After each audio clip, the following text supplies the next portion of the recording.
रिशु अपनी इनकम का X% save करती है, उसकी इनकम में 26% की वृद्धि हुई, खर्चे में 20% की वृद्धि हुई, उसकी बचत में 50% की वृद्धि हुई। एक्स का मान ज्ञात कीजिए। देखिए, हम जानते हैं इनकम बराबर एक्सपेंडिचर प्लस सेविंग, आय बराबर खर्चा प्लस बचत, बीच में प्लस आ रहा है।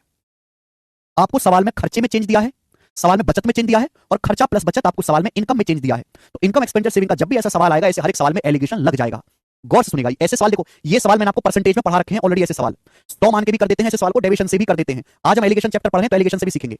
रिशु अपनी इनकम का X% बचाती है मेरे दोस्तों। ये एक्सपेंडिचर है, खर्चा, ये है बचत। ये है एक्सपेंडिचर प्लस सेविंग यानी कि इनकम।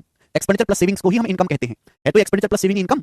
बोला है रिशु की इनकम में, इनकम का मतलब खर्चा प्लस बचत, रिशु की इनकम में 26% की वृद्धि होती है, रिशु के खर्चे में 20% की वृद्धि होती है, रिशु की बचत में 50% की वृद्धि होती है। खर्चा 20% बढ़ गया, बचत 50% बढ़ गई। एक्सपेंडिचर प्लस सेविंग, खर्चा प्लस बचत यानी कि इनकम 26% बढ़ गई। तो क्या आप एलिगेशन लगा के एक्सपेंडिचर और सेविंग का रेशियो नहीं निकाल सकते? 50 में से 26 घटाएंगे 24, और 26 में से 20 घटाएंगे 6, तो 24:6 कितना आ गया? 4:1। 6 चौक 24, 6 चौक 24 कितना आ गया मेरे दोस्तों? 4:1 आ गया। यानी कि आदमी की खर्चे का और उसकी बचत का अनुपात आ गया। सवाल में एक्स का मान पूछा, व्हाट इज एक्स? रिशु अपनी इनकम का X% बचत करती है। सवाल में आपसे बचत परसेंटेज पूछा है।